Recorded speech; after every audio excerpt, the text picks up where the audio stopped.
en mecánica racional y que es uno de los teoremas más importantes de la física, se sabe que el intercambio de energía cinética, la modificación en la energía cinética para un sistema de partículas solamente se da si hay trabajo realizado por las fuerzas externas, hay trabajo realizado por las fuerzas internas y hay intercambio de calor, que es otra forma de energía, que es su extensión a sistemas que intercambian calor.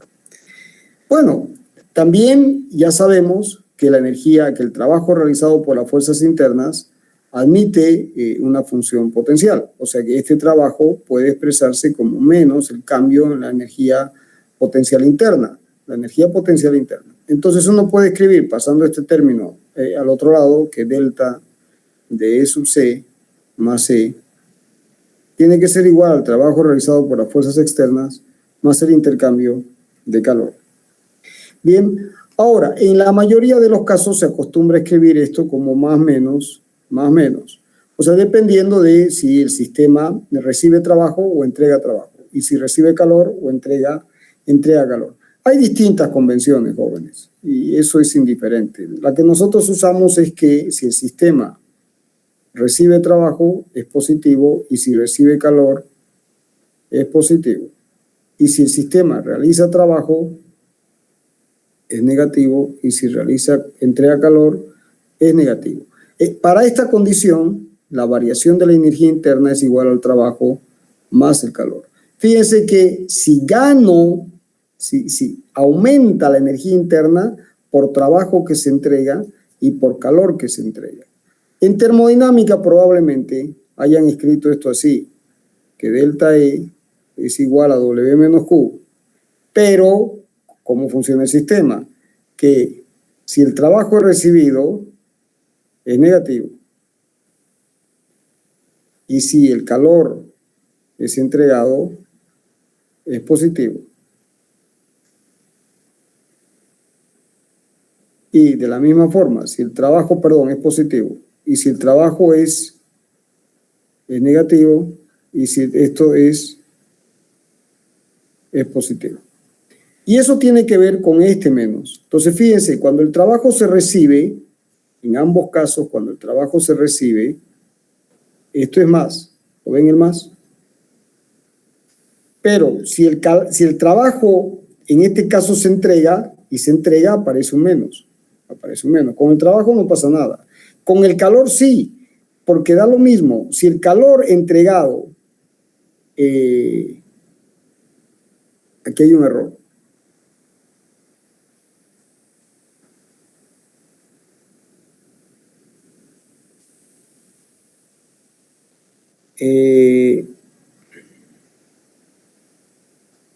Bien, es así.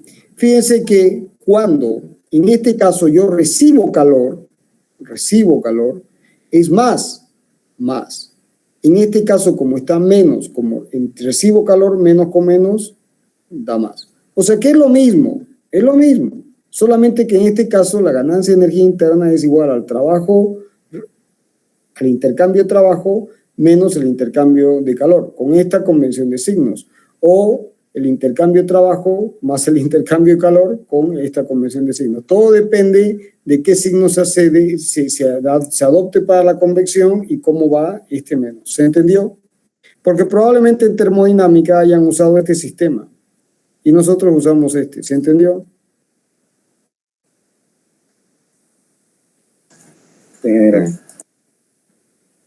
Bueno, lo importante es que entiendan el concepto. Y el concepto es que el sistema va a ganar energía interna si recibe trabajo y pierde energía interna si entrega trabajo.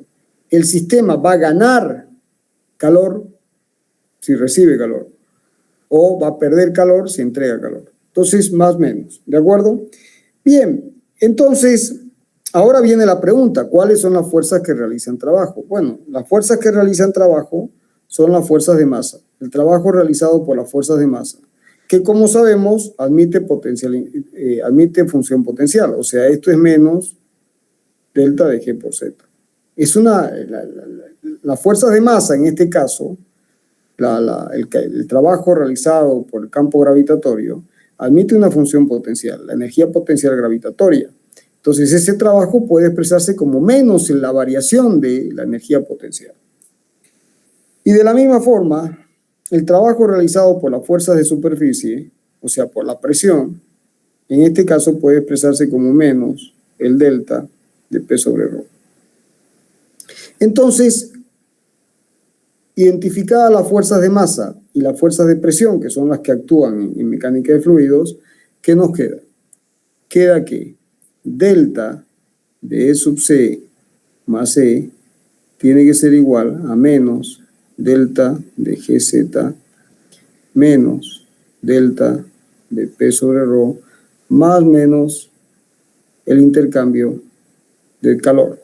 Y reordenando, y como la derivada de una suma es la suma de las derivadas o los incrementos, ¿no? Se aplica la propiedad distributiva, queda E sub C más E más G por Z más P sobre ρ igual a más menos delta Q. Bien, ¿se entendió hasta ahí, jóvenes? Y este valor, fíjense que esto es la energía cinética, esta es la energía potencial por unidad de masa. Y entonces, esto tiene que ser la energía cinética por unidad de masa, es decir, 1/2 de mu cuadrado sobre la masa.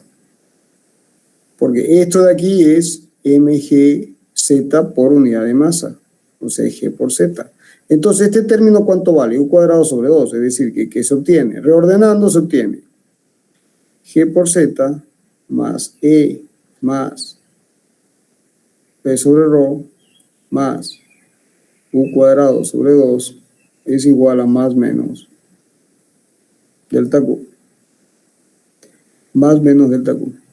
Bien, y como ustedes saben, ¿esto qué se llama? La suma de la energía interna más P sobre ρ, ¿qué se llama?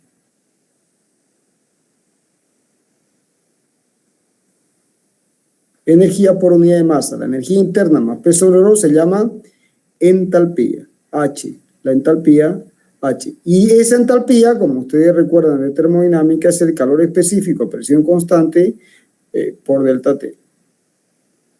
Bien.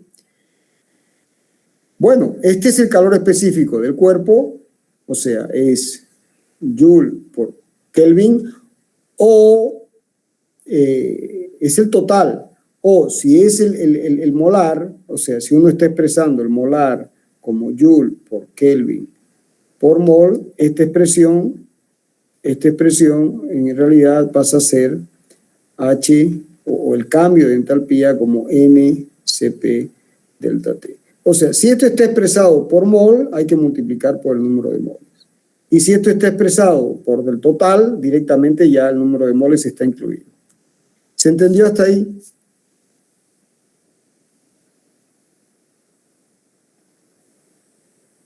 Jóvenes, ¿se entendió hasta ahí?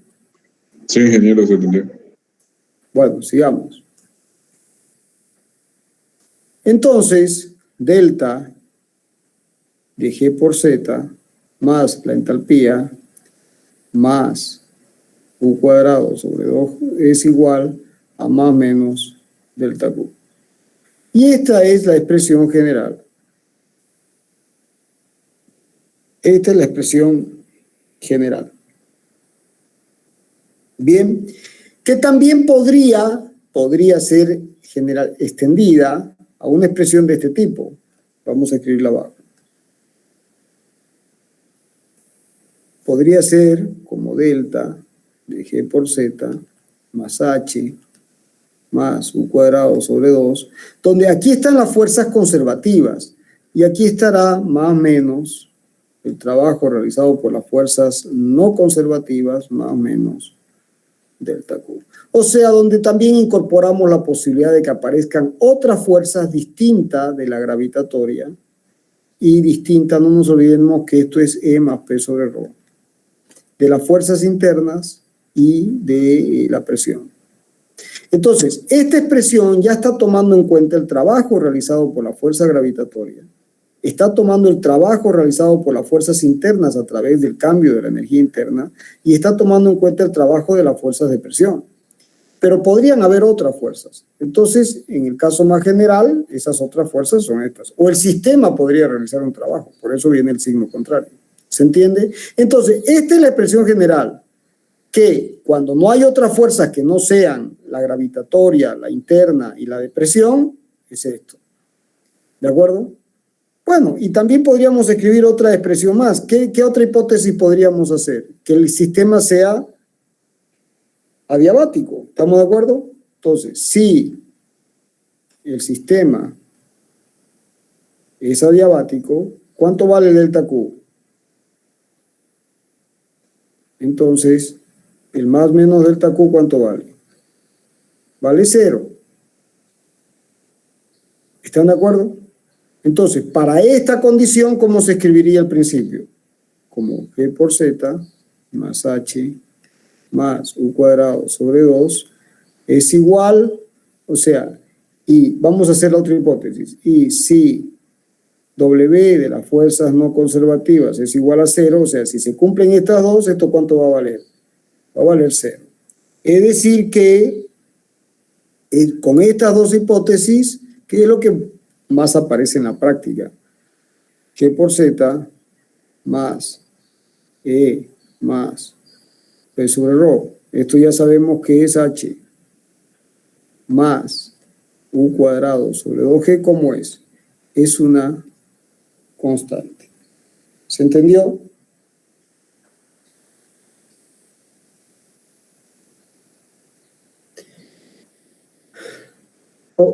¿Todos lo entendieron, jóvenes? Sí, ingeniero. Bueno. Bueno, entonces, ¿qué significa que sea una constante? Significa que G por Z1 en una posición 1 cualquiera más E1 más P1 sobre ρ1, o sea, H1 más U sub 1 cuadrado sobre 2, ¿cuánto tiene que valer? P por Z2 más P2 más P2 sobre ρ2. Fíjense que aquí escribo P2 sobre ρ2, P1 sobre ρ1, porque es flujo compresible, pueden cambiar los dos. Esto será la entalpía en 2 más U2 cuadrado sobre 2. Se mantiene constante. Bien. Bueno, también en muchos casos prácticos, ¿qué sucede? Sucede que H y U cuadrado sobre 2 son mucho mayores que GZ. O sea, este término y este término son mucho más grandes que GZ. Entonces, cuando esto se cumple, G sub Z pasa a ser un infinitésimo de segundo orden y puede ser despreciado. O sea, el peso del gas como tal puede ser despreciado. ¿De acuerdo? Entonces, cuando eso es posible, entonces directamente uno puede escribir, la ecuación se transforma en que H más U cuadrado sobre 2 o delta de H más U cuadrado es igual a 0. Esto implica que H más U cuadrado sobre 2 es una constante. O también que H1 más U1 cuadrado sobre 2 es igual a H2 más U2 cuadrado sobre 2. ¿Estamos de acuerdo? Pero para llegar a esa expresión hemos llegado hasta la condición de que el peso es despreciable. Es decir, no es que no exista, sino que estos términos, por poner un ejemplo, esto vale 100, esto vale 200 y esto vale 1. Este término vale 100 unidades, este vale 200 unidades y este vale 1 unidad. Entonces, cuando se da esa relación, entonces uno puede decir esto es despreciable y automáticamente se cumple esta condición. Y si hay fuerzas, otras fuerzas no conservativas y hay intercambio de calor, bueno, entonces esta expresión podrá escribirse como delta más U cuadrado sobre 2 es igual a más menos el trabajo realizado por las fuerzas no conservativas más menos el intercambio de calor. ¿Se entendió, jóvenes?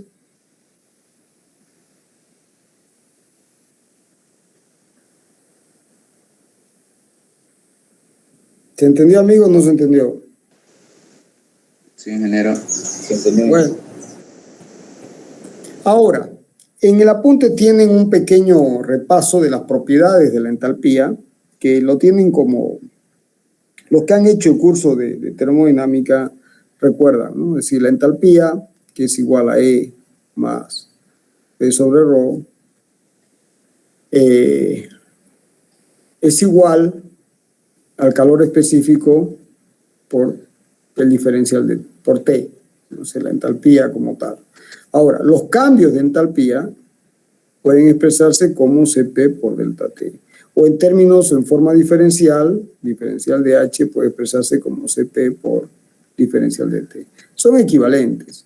Y no hay que olvidar de que R, la constante de los gases, es Cp menos Cv. Entonces, de acá, uno puede, operando, uno también puede escribir para flujo adiabático que delta H es igual a K sobre K menos 1 por el delta de P sobre Rho, ¿no? Y eso surge de acá, ¿no? O sea, miren, esta demostración es inmediata, porque si R puede expresarse como Cp sobre Cv menos 1, entonces R es Cv por K menos 1. Y de la ecuación de los gases se tiene que P por B es igual a NRT, o también P sobre Rho es igual a R por T. A R por T. No, a NRT está bien ahí nomás. Ahí.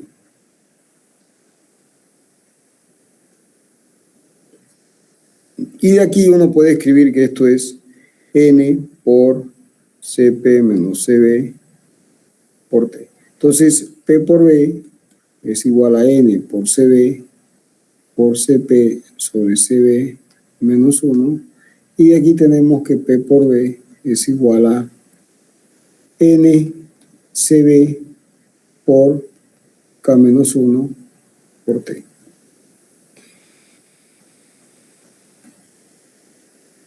Ahora, si uno divide por este término, esto es el Cv total, digamos, ¿no? O sea, acá me falta R por R.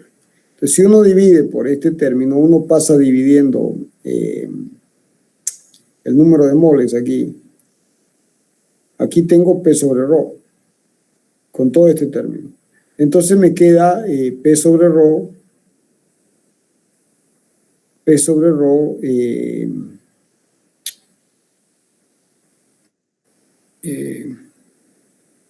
y dividido, un segundito por favor, acá donde está la expresión, acá, eso, acá está, esta es la expresión que estaba buscando, esta. Entonces me queda B sobre N, vamos a escribirlo, B sobre N, que es la masa sobre el peso molecular, ¿no? Y aquí tenemos el valor de Cv. Entonces, si yo multiplico ambos miembros por Cp, K menos 1 sobre T, fíjense que todo esto termina siendo P sobre Rho. Y este término de acá pasa como K. Entonces queda directamente Cp por delta T, despejo Cp por T, es igual a P sobre Rho por K sobre K menos 1. Y esto lo sustituyo aquí, en la expresión de la entalpía. O sea, la entalpía es Cp por T, o delta H es Cp por delta T. Entonces me queda que va a ser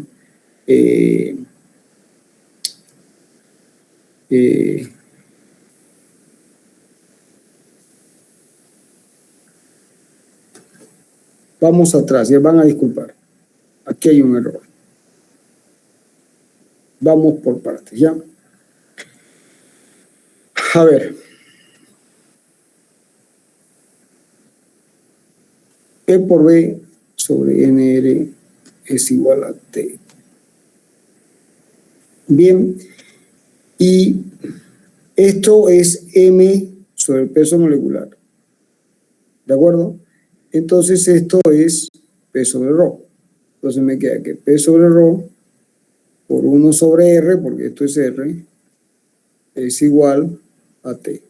O sea que delta de P sobre ρ por 1 sobre R es igual al delta T. Ahora sí, si ahora yo multiplico, aquí, si yo multiplico por CP, me queda CP sobre CP menos CB por delta de P sobre ρ es igual a CP por delta T.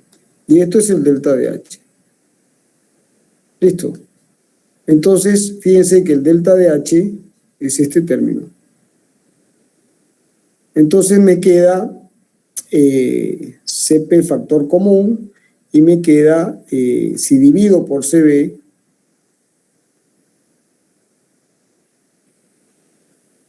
queda K sobre K menos 1 por CB por delta P sobre ρ. Y aquí, eso es. Tengo perdido un CB, jóvenes. Y yo les pido disculpas porque lo tengo perdido. Nos vamos a quedar con esto sin ni mucho sentido. Les pido disculpas. Y tengo perdido un CB. En el apunte está con calma y no quiero quedarme en esto. No quiero, la verdad, el tiempo mata. Entonces, lo que en el apunte está bien desarrollado y aquí tengo perdido un CB. Y eso no quita ni en la demostración. A lo que quiero llegar es a que recordemos, quiero que recordemos esto. Van a disculpar, pero vamos adelante. Lo que quiero recordar es que delta de P sobre ρ por K sobre K menos 1 es otra forma de expresar el cambio de entalpía. Bueno, esas son las propiedades de la entalpía. Básicamente son esas. ¿Y dónde uno tiene que concentrarse ahora? Donde uno tiene que concentrarse ahora es en que para G por Z despreciable, o sea, un infinitésimo de segundo orden, el delta de H más U cuadrado sobre 2 vale 0. Esta es la parte. Entonces, yo puedo plantear que H0 más U0 cuadrado sobre 2 es igual a H más U cuadrado sobre 2. Este es el punto central, ¿no? Entonces, uno puede escribir que esto también uno lo puede escribir de esta forma, que el delta de CP por T, porque H vale CP por T, más U cuadrado sobre 2 es igual a 0. O sea que, jóvenes, para la hipótesis de peso de un gas con un peso despreciable, esta suma tiene que ser constante, es decir, que CP por T0 más U0 cuadrado sobre 2 tiene que ser igual a C por T más U cuadrado sobre 2. Ahora, si uno busca un punto de estancamiento, ¿qué es un punto de estancamiento? O sea, si esta es la corriente, por ejemplo, y aquí uno tiene un obstáculo, por ejemplo, la trompa de un transbordador o de un cohete que se está moviendo, o sea, se toma movimiento relativo, se toma como que el objeto está quieto y lo que se mueve es el fluido, como movimiento relativo, ¿no? Entonces, en esas condiciones, en este punto, la condición es que U0, o sea, si aquí tengo las condiciones 0 y aquí tengo las condiciones U, por ejemplo, en este punto la velocidad vale 0, porque es un punto de estancamiento. Entonces, en estas condiciones, esto vale 0. Entonces nos queda que la velocidad, U sub 0 al cuadrado sobre 2, se aproxima como CP por T menos T0. O sea que de aquí se despeja y uno tiene que U0 cuadrado sobre 2 es 2 CP por delta T. O sea que la velocidad no perturbada puede expresarse como la raíz de 2CP por delta T. Miren que esta expresión, jóvenes, es idéntica a la que uno obtiene para fluidos, para líquidos. Fíjense que cuando uno desprecia las pérdidas, por ejemplo, uno tiene el flujo, un flujo con un punto de estancamiento como este, entonces la velocidad, esto es para ρ constante, ¿no? Y en el mismo plano, z igual constante. Entonces, en esas condiciones, para un líquido, ¿qué sucede? ¿Cuánto vale la velocidad? La velocidad vale la raíz de 2G por el delta de presión, por el delta de H y el delta de presión que se genera en este punto, entre este punto y este punto. Fíjense que este CP juega el papel de G y delta T juega el papel del delta de H. Entonces, lo que en líquidos se entiende como variación de la presión por unidad de peso, delta de H, en gases pasa a ser la variación de la temperatura. Y el papel que juega G como fuerza motora, aquí en este caso es el calor específico a presión constante. ¿Se entendió la analogía? Sí, ingeniero. Sí, ingeniero. Bueno, ahora, esto lleva a la siguiente consideración, que uno puede acelerar un gas. Fíjense, con esta expresión, un sub-0 puede aumentar. ¿Cómo aumenta? Aumentando el delta T. O sea, si el delta T aumenta, ¿qué va a pasar? Entonces, un sub-0 aumenta y aumenta y aumenta. ¿De acuerdo? Aumenta indefinidamente. Pero, ¿y eso es posible? No, con calma. O sea, hay un máximo, ¿de acuerdo? Hay un máximo, y ese máximo tiene que ver con la celeridad del sonido. Es decir, si ustedes recuerdan, la celeridad del sonido en condiciones referenciales es K-1 por CP por T sub 0.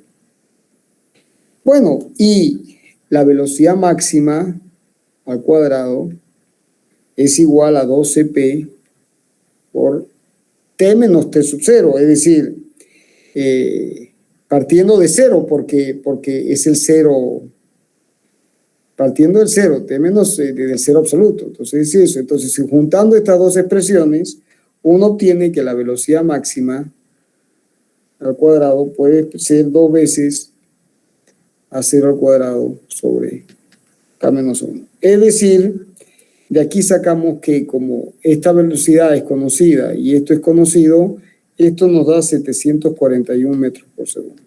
O sea que en un conducto, jóvenes, no se puede superar esta velocidad.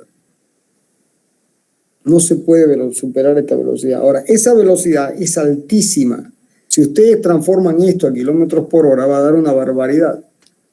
¿De acuerdo? 741 metros por segundo por 3600 dividido 1000 da 2600 kilómetros, 2667 kilómetros por hora. ¿Se entendió? O sea, hay un límite para la velocidad en estas condiciones. Ahora, no se olviden que se obtuvo este límite sobre la base de que las fuerzas de fricción son despreciables, no hay intercambio de calor y que el peso del gas es despreciable. Entonces, analicemos las tres hipótesis. Que el peso sea despreciable, que GZ sea cero, esto no hay mucho problema.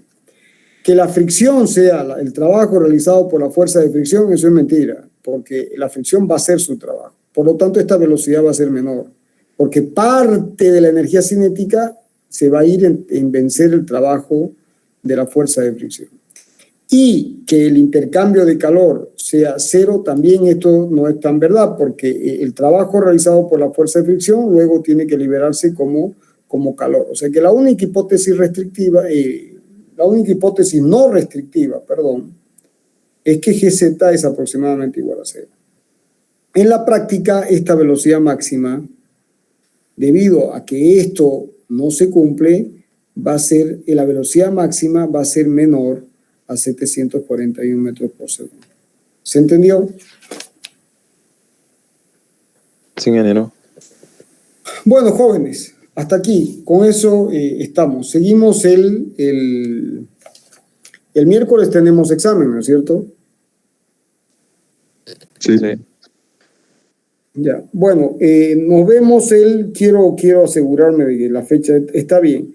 Nos vemos el miércoles 8 de diciembre a las 12 menos cuarto, ¿de acuerdo? En el Parque Industrial. Y yo ya voy a coordinar para que nos asignen aula y demos todo. Ninguno de ustedes tiene problemas de superposición de horarios en ese momento con otra materia, ¿no? Ingeniero, yo ese día tengo examen de otro parcial, de otra materia. ¿A qué hora?